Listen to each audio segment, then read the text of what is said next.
Terkadang ketika kita mohon kepada Tuhan, permohonan itu kan pasti lebih banyak daripada doa syukur kita ya. Moga-moga kita lebih banyak bersyukur daripada memohon ya. Moga-moga. Tetapi moga-moga juga apa yang kita mohonkan tidak semata-mata lalu biar Tuhan semua yang mengerjakan, lalu kita tinggal duduk, diam manis menerima semua berkatnya. Kalau di sini dikatakan bukan kita yang berteriak Tuhan, Tuhan, Dia yang masuk dalam kerajaan surga, tetapi Dia yang melakukan kehendak Bapa.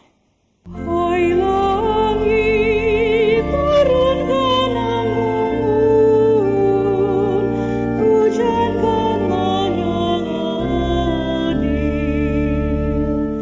Berdosalah kami dan diliputi cemaran, gugurlah kami bagai daun kering, kami tak berharga.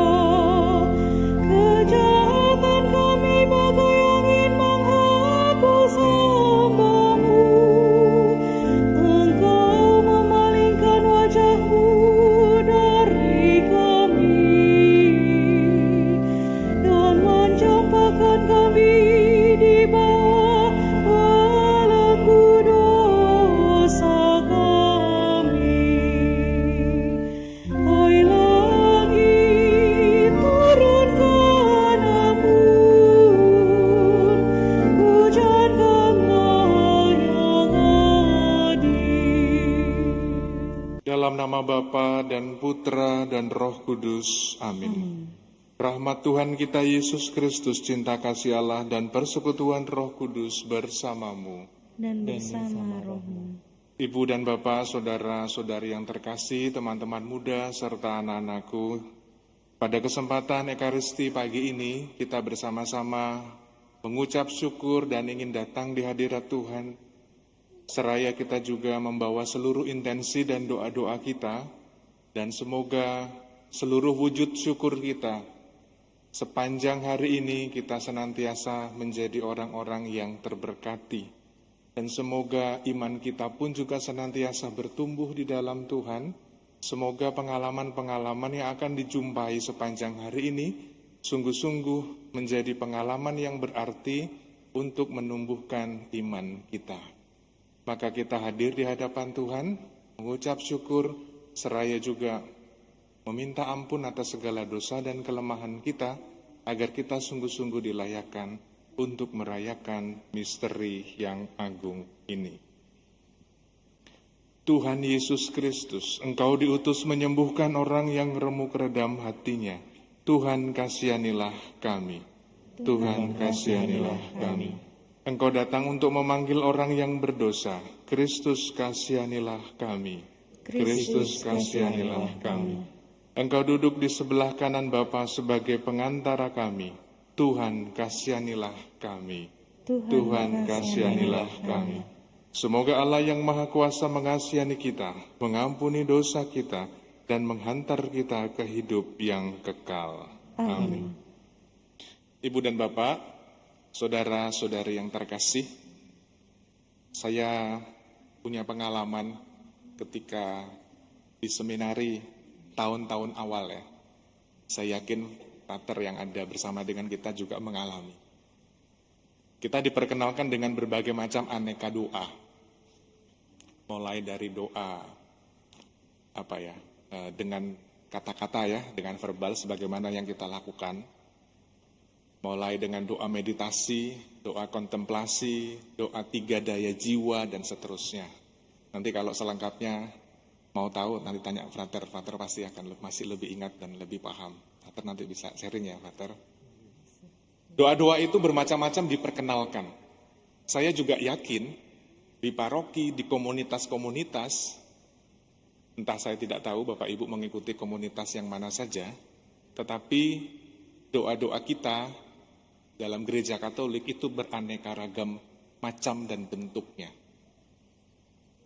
Ada yang suka doa karismatik dengan nyanyian, pujian, dan lain sebagainya. Ada juga dengan doa meditasi, jadi cukup hening, diam, atau kongregasi pasionis pernah memperkenalkan doa salib. Jadi yang mengikuti sengsara Tuhan Yesus, dengan jalan salib. Jadi doanya itu adalah jalan salib ya, bisa dibayangkan ya. Jalan salib perhentian pertama sampai perhentian 14. Itu juga bagus. Ada doa meditasi, kontemplasi, 3 daya jiwa, dan seterusnya dan seterusnya. Macam-macam doa itu diperkenalkan, dihidupi, dilakukan. Itu bukan semata-mata untuk kita lalu bermegah atau dalam arti yang lain adalah kesombongan rohani. Romo, saya sudah tahu 5 macam bentuk doa. Oke, terima kasih, laksanakan. Saya tinggal begitu aja. Romo, saya sudah tahu doa kontemplasi caranya begini, doa meditasi caranya begini. Silahkan, lanjutkan. Ibu bapak, saudara-saudari yang terkasih, macam-macam doa itu semua baik. Apapun bentuknya, seturut dengan apa yang menjadi keyakinan kita dan juga yang sesuai dengan model yang kita inginkan. Kalau misalnya kita mau doa meditasi yang mengharuskan kakinya bersila ya, tapi kalau misalnya yang ikut oma-oma dengan kaki yang sudah bermasalah, ya jangan dipaksa. Nanti malah sakit ya. Doa bisa duduk seperti ini.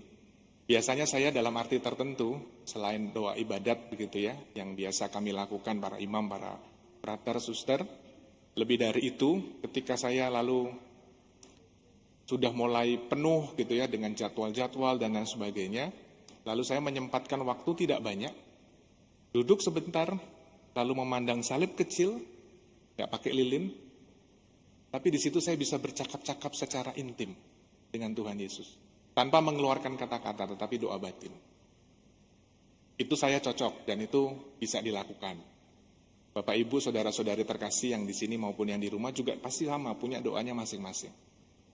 Tetapi bacaan Injil mau menekankan dan menegaskan kepada kita bukan pada bentuk atau cara berdoanya saja. Tetapi apakah yang kita hidupi, yang kita imani di dalam doa-doa kita, entah itu ucapan syukur, entah itu permohonan, dihidupi dan dilakukan. Terkadang ketika kita mohon kepada Tuhan, bahwa permohonan itu kan pasti lebih banyak daripada doa syukur kita ya. Moga-moga kita lebih banyak bersyukur daripada memohon ya. Moga-moga.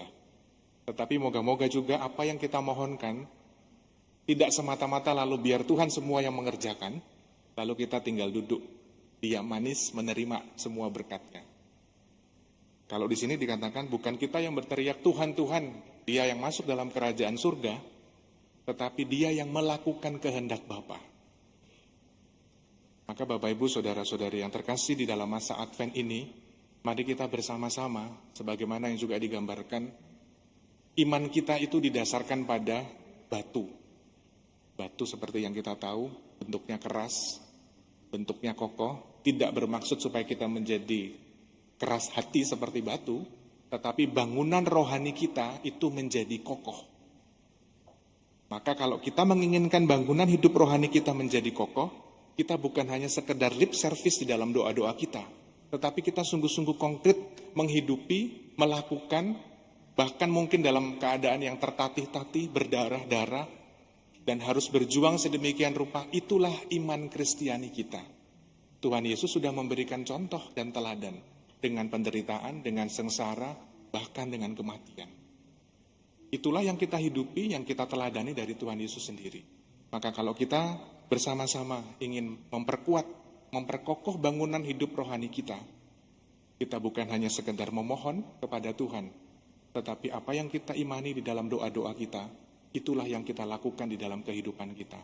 Moga-moga kita juga punya dan terus bertumbuh di dalam iman, agar bangunan hidup rohani kita tidak hanya berdiri di atas pasir yang kalau dihadapkan dengan kesulitan mudah goyah, tetapi bangunan hidup rohani kita dibangun di atas batu, sehingga ketika datang tantangan, datang kesulitan, kita pun terus bisa bertahan. Dan inilah yang kita mohon rahmat di dalam masa Advent ini. Kita mulai bersih-bersih diri, bersih-bersih hati. Semoga Tuhan sendiri yang memberikan kita kekuatan dan kemampuan agar kita sungguh-sungguh mampu menghidupi dan melakukan apa yang menjadi kehendak Allah. Dimuliakanlah namamu Tuhan kini dan sepanjang segala masa. Marilah mewartakan misteri iman kita. Setiap kali kami makan roti ini Dan minum dari piala ini, wafatmu Tuhan, kami wartakan hingga Engkau datang. Ibu dan Bapak, saudara-saudari terkasih, terima kasih atas kebersamaan kita di dalam Ekaristi pagi ini. Terima kasih juga kepada seluruh petugas liturgi yang membantu di dalam peran Ekaristi pagi ini. Mari kita akhiri ibadah kita dengan memohon berkat Tuhan. Tuhan bersamamu dan bersama rohmu. Semoga Allah Bapa yang Maha Baik senantiasa menyertai dan memberkati kita sekalian dalam nama Bapa dan Putra dan Roh Kudus. Amin. Saudari-saudaraku terkasih, pergilah, misa sudah selesai. Syukur kepada Allah.